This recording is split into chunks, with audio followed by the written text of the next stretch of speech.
안녕하세요. 민지의 꿀사연입니다. 즐겁게 감상하시고 구독과 좋아요도 많이 눌러주세요. 그럼 사연 시작해 볼까요?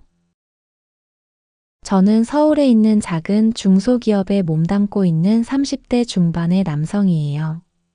몇 년 전에 지인 소개로 동갑내기 아내를 만나서 결혼을 하게 되었어요. 솔직히 예쁜 외모는 아니었지만 좋은 직장을 다니면서 능력 있어 보이는 아내의 모습이 매력적으로 다가왔어요. 조건만 따지고 보면 중소기업에 다니고 있는 제가 꿀리는 게 사실이었죠. 그랬지만 제가 키도 크고 나름 허우대는 조금 봐줄 만한 편이라 아내는 저의 겉모습에 끌렸던 것 같아요. 그렇게 우리는 서로에게 부족한 부분을 채워주는 짝을 만났다고 생각했죠. 짧은 연애를 하는 동안 나름 재미도 있었지만 서로 익숙해지고 난 후 아내는 본래 성격을 드러내기 시작했어요. 흔히 말하는 한 성깔 하는 여자더라고요. 그런데 연애할 때는 그런 게 단점으로 보이지는 않았어요. 돈도 잘 벌고 고급차를 끌고 다니는 아내의 모습이 멋져 보일 뿐이었고요. 아내의 까탈스러운 성격도 능력 있고 똑부러지는 여자라서 그런가 보다 생각하고 말았죠. 그렇게 결국 우리는 만난 지 1년도 되지 않은 무렵에 결혼에 꼴이 나게 되었어요. 몇 달쯤 지나서 아내는 임신을 하게 되었는데요. 가뜩이나 예민하고 까탈스러운 사람이 임신까지 하니 더 대하기가 힘들어지더라고요. 거기다가 입덧은 어찌나 심한지 음식을 제대로 못 먹기도 했고 임신한 몸으로 회사 일까지 병행하려니 아내 본인도 스트레스를 많이 받는 것 같았어요. 둘이 맞벌이를 하다 보니 집안일은 엉망이 돼버리기도 했고요. 무엇보다도 임신한 몸으로 잘 먹지 못하는 아내가 걱정이 되기도 했죠. 결국 저는 아내의 처가에 도움을 요청하게 되었어요. 입덧 문제도 있고 집안일을 내팽개쳐 둘 수가 없었거든요. 그래서 처형이 우리 집에 들어와서 거의 주거가 정부처럼 지내게 되었죠. 장모님이 계셨으면 좋았을 텐데 장모님은 오래전에 돌아가셨거든요. 그 자리를 처형이 대신해준 셈인 거죠. 처형은 아내와 무려 10살이나 차이가 나는데요. 아내가 늦둥이인 셈이라 처형과 나이 차이가 꽤 나는 편이었어요. 40대인 처형은 팔자가 기구한 건지 남편하고 오래전에 이혼하고는 식당 일자리 같은 곳을 전전하면서 혼자 지내고 있었는데요. 외모만 봐서는 아내보다 훨씬 나은 편이었어요. 얼굴이나 몸매도 처형은 무척이나 매력적인 편이었죠. 아무튼 아내와 상의를 해서 주거가정부 수준의 급여를 드리기로 하고 처형을 집으로 부르게 되었는데요. 입덧이 심하던 아내도 처형이 해주는 음식은 입에 맞는지 다행히 조금씩 입맛을 되찾기도 했고 심하던 입덧도 조금은 수그러드는 듯 했죠. 사실 저도 처형이 와서 같이 지내는 게 마음에 들긴 했어요. 집안일을 처형이 신경 써서 해준 덕분에 집이 조금 사람 사는 곳처럼 단정해지기도 했고요. 처형이 해주는 음식은 제 입맛에도 잘 맞았거든요. 아내는 임신한 몸을 이끌고도 야근이 잦아서 늦게 들어오는 날도 많았는데요. 그런 날은 처형하고 이런저런 이야기를 나누면서 시간을 보내기도 하니 좋았어요. 처형은 성격도 살가운 편이었고 여성스러운 편이기도 했는데요. 어떨 때는 살짝 여우 같은 모습을 보이기도 했어요. 얼굴이 상당히 예쁜 편이었고 어찌 보면 새끼가 흐르는 얼굴이기도 했죠. 처형은 40대인 나이에 걸맞게 관능적인 매력이 있었어요. 젊음의 풋풋함과는 다른 농염한 섹시함이 풍기는 그런 사람이었죠. 아무튼 저는 그런 처형이 마음에 들었고 좋게 느껴졌던 것 같아요. 처형은 임신한 아내가 신경 쓸 게 없게끔 집안일도 잘 해주고 무엇보다도 아내가 좋아하는 음식들을 자주 해주곤 했어요.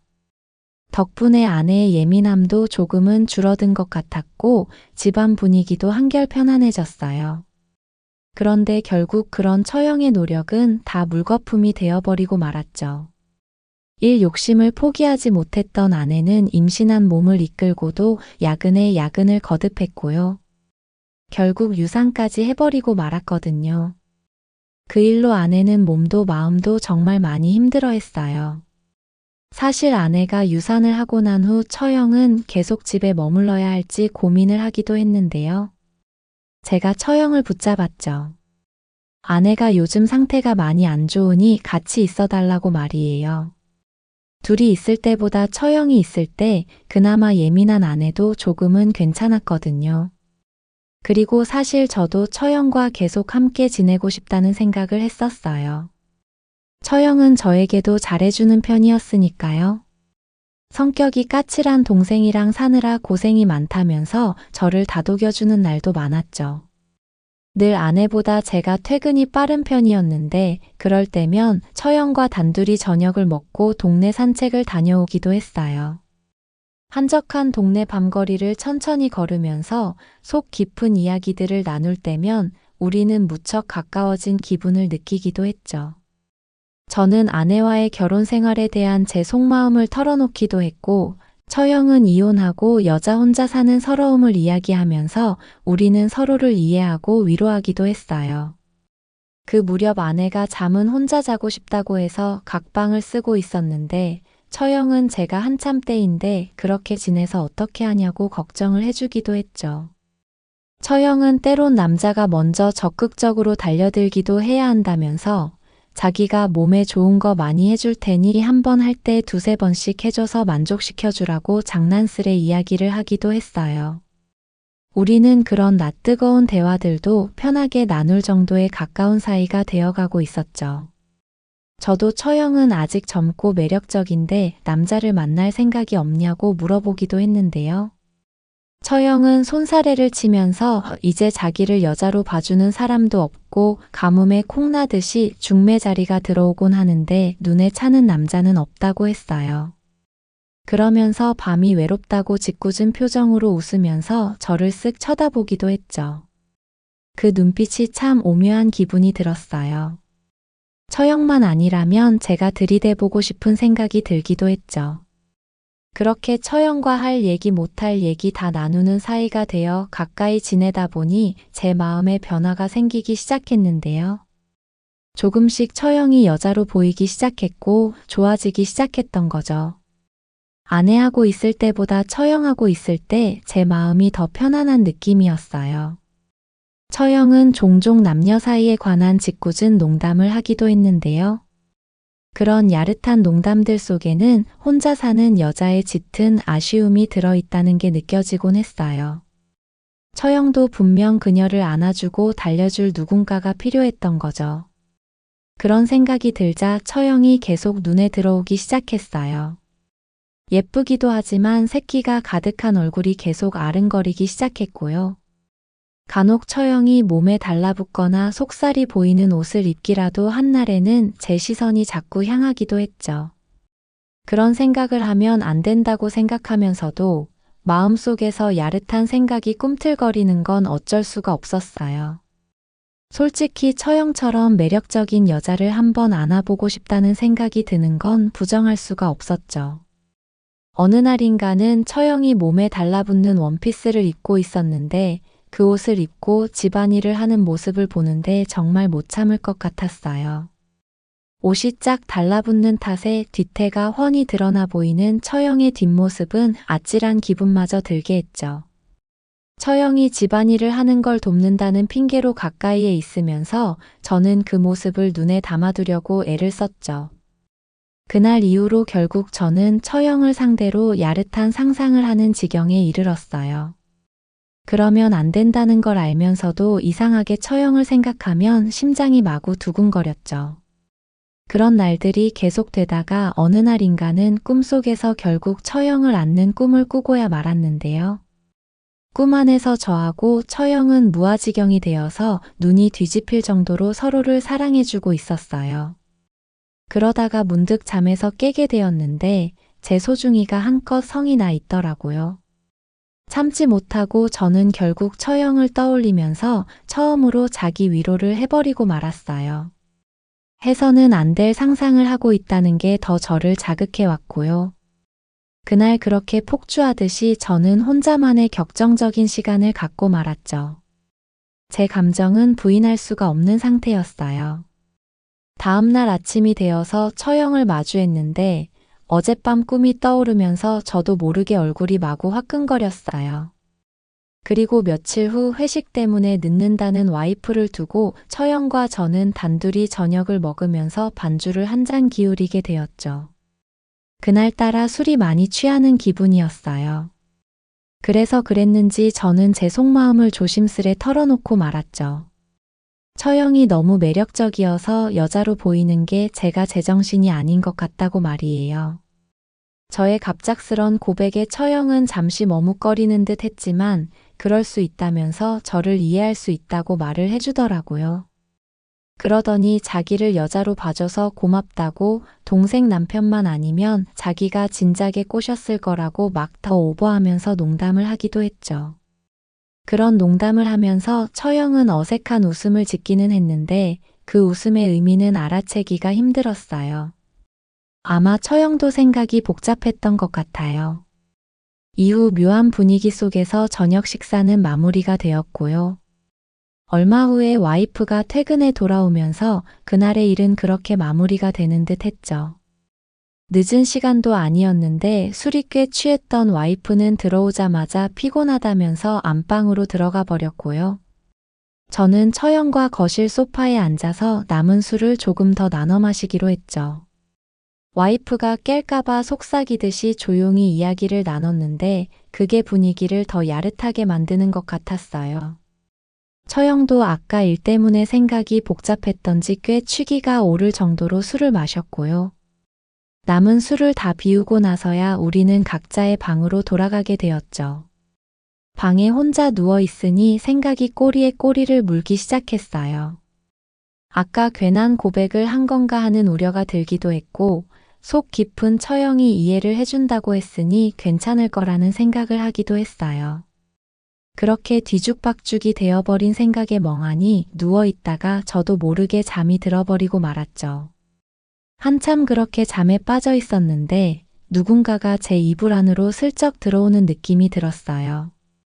그때까지만 해도 잠결이어서 이게 꿈인 건지 진짜인 건지 분간을 잘 못하고 해롱거리고 있었죠.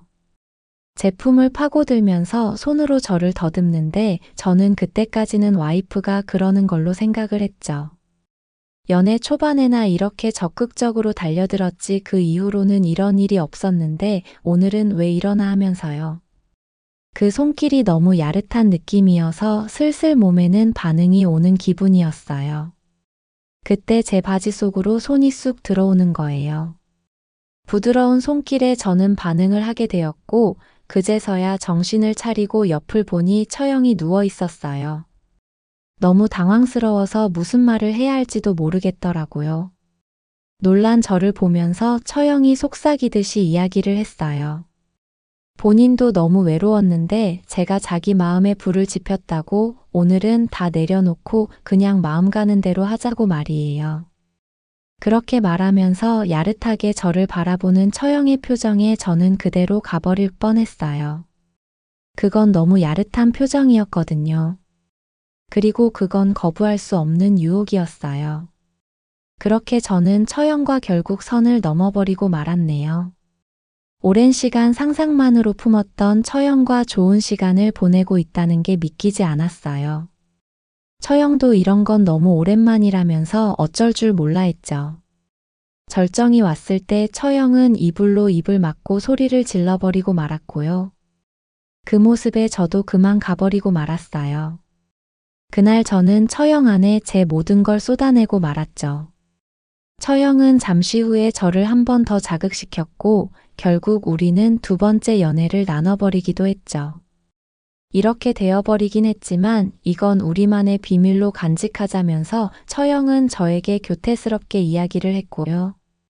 저도 그러자고 약속을 하고는 처형을 꼭 안아주었어요. 그렇게 깊은 새벽이 되어서야 처형은 본인 방으로 돌아가게 되었고요. 그러고 나서도 두근거리는 심장이 자제가 안 돼서 거의 뜬 눈으로 밤을 지새다시피 했네요. 그 일이 있고 나서 저는 한편으로는 죄책감 비슷한 마음이 들기도 했는데요. 솔직히 마음이 너무 평온해진 기분이었어요. 아내의 짜증도 다 너그러이 이해해 줄 수 있었고요. 처형에게도 이제 더 살갑게 제 마음껏 다정하게 대해줄 수 있었어요. 처형도 저하고 그런 시간을 보낸 것이 만족스러웠는지 저에게 더 살갑게 대해주었죠. 오랜 욕구 불만을 해소한 처형의 표정은 생기가 넘쳐 보이기도 했어요. 우리는 그렇게 비밀스레 연인처럼 지내게 되었죠. 처형이 주방에서 음식을 하고 있을 때면 저는 다가가서 몸을 바짝 밀착시키고 처형을 살포시 안아주기도 했고요. 이러지 말라면서 처형은 교태를 부리다가도 제가 한껏 부풀어 오른 걸 느끼고는 제 앞에 무릎을 꿇고 앉아서 입으로 저를 사랑해주기도 했어요. 그런 모습을 내려다보고 있으면 어질어질할 정도로 저는 만족감을 느끼곤 했죠. 그 장면은 정말 말로 설명할 수 없는 짜릿한 그런 것이었어요.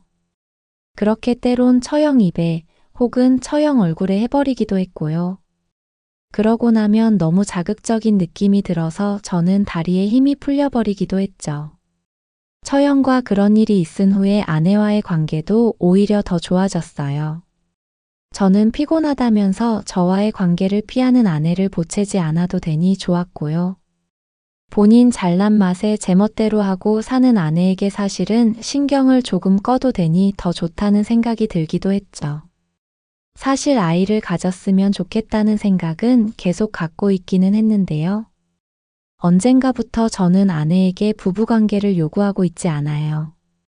그래서 그런지 오히려 아내가 간혹 저에게 신호를 보내오는 일이 생기기도 했죠. 저는 처형하고 실컷 재미를 본 후라서 살짝 미지근한 반응을 보이기도 했는데요. 자존심도 강한 아내는 본인이 신호를 보내놓고는 됐다면서 쌀쌀맞게 돌아서서 가버리기도 했죠. 그러다가 얼마 전에 아내가 조심스럽게 이야기를 꺼낸 일이 있었는데요.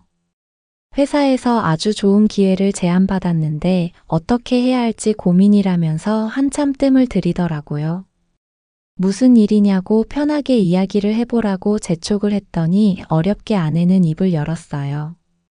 승진 제안을 받기는 했는데 지방 근무를 1년 정도는 하는 조건이 있다면서요.